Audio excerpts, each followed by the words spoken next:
So let's bring in our guest here. Frank Saravalli's here on the call. And I think the crown's gone around a little bit too. Did I hear? What's Aaron talking about here, Frank? You guys are having some fun this morning, I heard. No, definitely not this morning.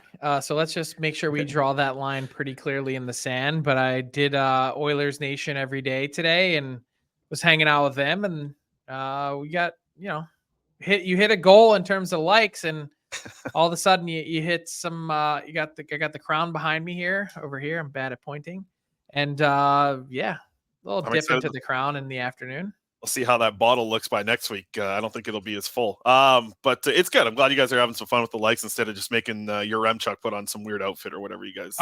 That's the weirdest thing ever when they said if he gets to a certain number of subscribers on YouTube this year, he's going to do a boudoir shoot. Like, it's just something I never, ever want to see. And I don't know why anyone would think that's a good idea. Don't Google it, Harm. Okay. Well. No, you definitely should just put it on the old incognito browser first. Frank, a lot of talk around the Vancouver Canucks' forward Connor Garland right now. We're hearing that the Canucks would like to gain some cap space here. It's also been something that we've touched on with you in the past that it doesn't feel like the best fit here with the Vancouver Canucks and Connor Garland, as my fire alarm goes off. So I will let you take this away. What are you hearing on the Connor Garland situation as I press mute? I've talked to a couple GMs this afternoon about seeing some increased reporting that the Canucks are getting closer to moving Garland. It's always possible. I don't know that that's necessarily the case. I think they've been considering a bunch of different options. I said it with you guys last week that the biggest issue that's surrounding Connor Garland with the Canucks is the term, that teams aren't willing to extend themselves out a few years down the line. And yes, the Canucks are willing to retain money. Yes, they're willing to take on a guy on another team that, some in that market may see as overpriced in order to try and make something happen. I think everyone is on the same page in that for culture reasons, for competitive reasons, the best thing for everyone is to get him a fresh start elsewhere. But as you mentioned, Fabes, like I think this is something that they've been talking about for a while now that just hasn't materialized. Like, he's been on my trade board for a calendar year. Frank, just wanted to follow up on that and sort of alluding to, the term aspect. The one thing I've wondered is why the Canucks seem so motivated to sort of get this done now, because I'm almost looking at it and going, I'd rather wait till the season ends where he'll be owed less term, less salary. The cap might go up a bit. I'd probably rather be looking to deal him in that type of market rather than now. What do you think is the major appeal for the Canucks in trying to get this done now? Is it that they want a defenseman back? Is it the idea of freeing cap and being able to bank cap space for the deadline and potentially add later in the season? Where do you think management's at with that? I think it's part of both those things. It's trying to get a defenseman in. It's trying to get that flexibility to do it. But at the same time, I think there's also a part of them that's saying, before this really gets out of hand and becomes a bigger headache, let's try and address this situation. I think both sides have done a really good job of trying to keep this calm and quiet. But I think it's one of those situations that's sort of percolating under the surface here, that you're dealing with a player who's never really felt like he's been wanted here since arriving, since signing the contract. He's never really felt comfortable, and now probably feels like he's not even really being utilized properly to be a success and to play his way out of here. So before that becomes ugly, I think they'd like to address it. The problem is it's already ugly on the cap, and in a flat cap world, no one is signing up to take that off your hands, not without a pretty decent package in return. And the other part that I'll add in too is you're also dealing with a team that has dead cap money and has, other stuff that's on the books for multiple years, to the point where I think the last thing the Canucks really want to do is try and be in a spot where, yeah, they've moved on from Connor Garland, but will have further pain moving forward, especially as the Ekman-Larsson buyout jumps up in the next few years. Moving forward here. By the way, I'm going to quote Bruce Boudreau here. I'm not walking down 15 flights of stairs. I don't smell no smoke. I'm going to risk it here with my fire alarm going off in the background. But Frank, another interesting note that came out here, and I think this is something that Harm and I are very curious about because we love going down to the NHL draft and having a good time with everybody down there. Sounds like there may be some changes coming up to the NHL draft in the future, maybe not this next coming season, but potentially 2025. What are you hearing on the NHL draft? Honestly, it's possible even before for this upcoming draft in 2024. They haven't nailed down the facility just yet. And as this has sort of dragged on, a couple of the teams have said, hey, why are we doing it this way to begin with? And so the NHL said, well, we'll ask everyone. And so what they did today is they sent a memo to all 32 teams. Very simple. Check one box and send it back to us. Would you like to keep the NHL draft status quo, everyone on a draft floor in the same city? Or would you like to see it become decentralized and in a way more virtual in sort of like how they did 2020 with cameras in war rooms and ability for teams to sort of congregate on their own? I think it's a better system to have it decentralized. I know that's not the popular media pick. This is not about me or you or us going to Nashville and getting to hang out with everyone in the league, as awesome as that is. It's really more so about, I personally think the draft floor, the way that it's set up now, is not very advantageous or conducive to creating transactions. No one really wants to pick up the phone and call their counterpart GM who's feet away and have everyone in the building see and on TV that you're talking to so-and-so on the phone. It becomes obvious what you're trying to accomplish. And so the nice part about being in a war room is, even with a camera there, just step outside and make a call.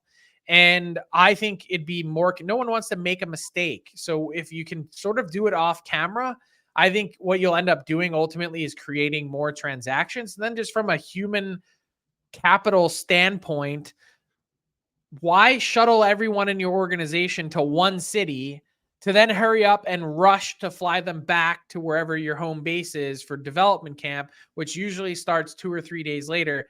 It doesn't really make a whole lot of sense. It's antiquated. There's a reason why the NFL and Major League Baseball and the NBA do it this way, is because this is the best way for teams to conduct business. And just to sort of follow up on that, one of the other things that I've thought about a lot is just how closely the draft and free agency are sometimes smushed together. I mean, last time in Nashville, there was one day in between the end of the draft and July 1st. Do you think that's how do you think the teams feel, Harm, that won the cup? Yeah. It's usually like you're still nursing your hangover, and there you are at the last table in the room because you've got the last pick in the first round if you didn't trade it. And then, by the way, after this is over, you've got 1 day until free agency opens, and 2 days after that is development camp with all these new players in your town. Like, it's too much. Do you think the league would ever consider altering, like, it feels like this cup is being awarded later in June compared to years past? And again, the window between the draft and free agency is getting compressed more and more. Do you think there is perhaps some momentum to sort of address that, or is that something that even behind the scenes teams are hoping can be potentially fixed down the road? I think some teams would like to see it. I think handing out the cup earlier is a benefit to everyone. Look, when you guys know what it's like being in Canada, when the weather turns in Vancouver from, dreary, winter, cloudy, rainy days, and you start to get that sun and the blue sky and the perfect temperatures, the last thing you really want to do is be sitting there watching hockey. You're out. If you're in any Canadian market, the season is so short outside that if your team isn't in the mix, there's almost zero chance you're watching. So I think that's a big reason why you should continue moving it up. It used to be back in the day, Stanley Cup was awarded by May 31st, and that's it. In this case, I would say the league has little wiggle room to do that, especially in a year like this. The puck didn't drop on the regular season until October 11th. Well, the reason that happened is because the NHL's 2 US TV rights partners, they didn't want it before then. That was the earliest date that they were comfortable with, which therefore then pushes the last possible day of the Stanley Cup final back to June 24th this year. Way too late. So you got in between June 24th and Canada Day, you've got potential game 7 of Cup final, draft, and free agency all in that span. Oof. It's a reason why, for me, the last few years, that's probably the closest I'll be to a heart attack any of those weeks of the year. I'm with you. And then I got to watch the World Championships for some stupid reason as well. Frank, to circle back with the Vancouver Canucks here, pretty, I guess, harsh or very critical or just kind of honest answers from Rick Tocchet yesterday. Something a little different we've seen. I know you've seen the post-game availability that he had.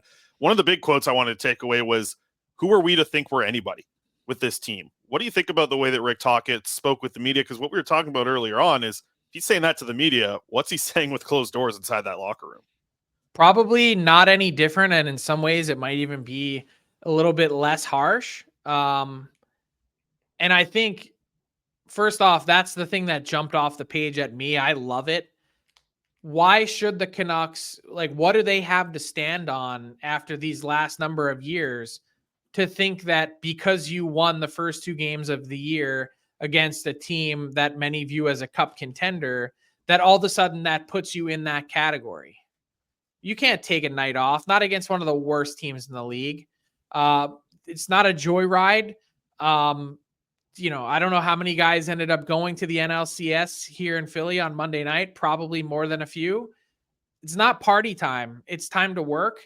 And that's the perfect message to send, is this team had a lot of really, really bad habits the last few years. Body language, compete. I've been saying for a couple years now, the Canucks are a soft team and easy to play against. That's not who Rick Tocchet is. That's not how he wants his team to play. And if you're going to have a team that embodies what a coach is and says, like the Carolina Hurricanes do with Rod Brind'Amour, then you actually have to say it and live it. And he's doing it. Now it's up to the rest of the Canucks to follow suit. Frank, appreciate your around the league stuff here on the show as well, because I know a lot of folks, they just tune in here for the Canucks content. So I'm curious, what was your favorite story over the past week here? We're 1 week into the regular season now. What was one of the favorite ones for you to kind of, just dive in on your own and learn about? I love the Matthew Phillips revenge game against the Flames. I've got lots of time for someone that's trying to scrap and make it, let alone someone that's 5'7". And, oh, by the way, the Calgary Flames have also let a 5'7" really talented player walk before. His name ended up being Marty St. Louis. So it does happen. Not saying Matthew Phillips is going to be that, but to get your first NHL goal against the team, it's really the coach that never gave you a crack in Daryl Sutter. Had to be pretty satisfying. So I love that story. And I was at Connor Bedard's first game in Pittsburgh. Somehow that's become a debate as to whether or not he's doing too much media. But I think the first week of the season, by the way, I'm also feeling pretty good about my Thatcher Demko Vezina pick. You looked really smart yesterday, Frank, as you normally do around here. But only game 3. Yeah. Hey, don't count the chickens yet, but I think you're close. I got to say, Matthew Phillips. So when I was first starting out in hockey, I was in the Vancouver Island Junior Hockey League doing some play-by-play over there in the BCIHL. A lot of very good stuff from Phillips down with the Victoria Royals in his WHL career. So great kid. I'm rooting for him as well. Frank, thanks so much for this. We'll do this again next week on Wednesday. See you guys. Have a good one. There he is, Frank Seravalli.